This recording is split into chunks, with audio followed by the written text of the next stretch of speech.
ജീവിതത്തിൽ ഒരുപാട് വേർപാടുകളിൽ എനിക്ക് വിഷമം തോന്നിയിട്ടുണ്ട്. കലോത്സവ വേദികളിലൂടെ മലയാള സിനിമയിലേക്ക് ചുവടുവെച്ച താരമാണ് നവ്യ നായർ. തുടർന്ന് നവ്യ തെന്നിന്ത്യയുടെ പ്രിയങ്കരിയായി മാറുകയായിരുന്നു.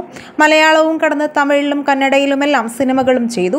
കൂടാതെ ടെലിവിഷൻ പരിപാടികളിലും നവ്യ വളരെ സജീവമാണ്. വീടിന് മുകളിൽ മാതങ്കി എന്ന നൃത്ത വിദ്യാലയവും നവ്യ നടത്തുന്നുണ്ട്. വിവാഹശേഷം കുറച്ചധികം നാൾ ഭർത്താവിനൊപ്പം മുംബൈയിലായിരുന്നു താരം.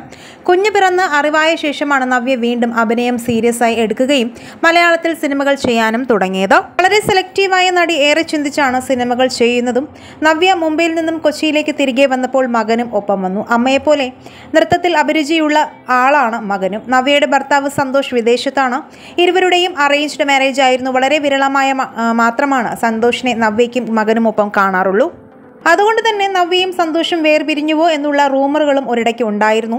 വിശേഷങ്ങൾ പങ്കിടാനായി ഒരു യൂട്യൂബ് ചാനലും നവ്യയ്ക്കുണ്ട്. ഇപ്പോഴിതാ നവ്യ പങ്കുവച്ച പുതിയ വീഡിയോ ആണ് ശ്രദ്ധ നേടുന്നത്. പ്രേക്ഷകർ സോഷ്യൽ മീഡിയ വഴി ചോദിച്ച ചോദ്യങ്ങൾക്കുള്ള മറുപടിയാണ് താരം പുതിയ വീഡിയോയിലൂടെ നൽകിയത്. എന്നാൽ ഭർത്താവ് സന്തോഷിനെക്കുറിച്ച് യാതൊരു കാര്യവും നവ്യ സംസാരിച്ചതുമില്ല.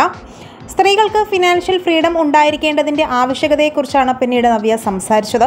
സ്ത്രീകൾക്ക് ഫിനാൻഷ്യൽ ഫ്രീഡം ഉണ്ടായിരിക്കണം, അല്ലെങ്കിൽ നമുക്ക് നമ്മുടെ അവകാശങ്ങൾ പോലും നേടിയെടുക്കാൻ കഴിയാതെ വരും. അതുപോലെ വിവാഹം കഴിക്കുക എന്നതല്ല ജീവിതത്തിൻ്റെ അവസാന വാക്ക്.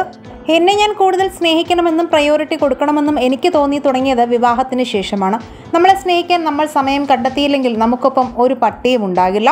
എൻ്റെ എക്സ്പീരിയൻസിൽ നിന്നാണ് ഞാൻ എല്ലാം പറയുന്നത്. അതുപോലെ ആരും ആരെയും വിലയിരുത്തരുത്.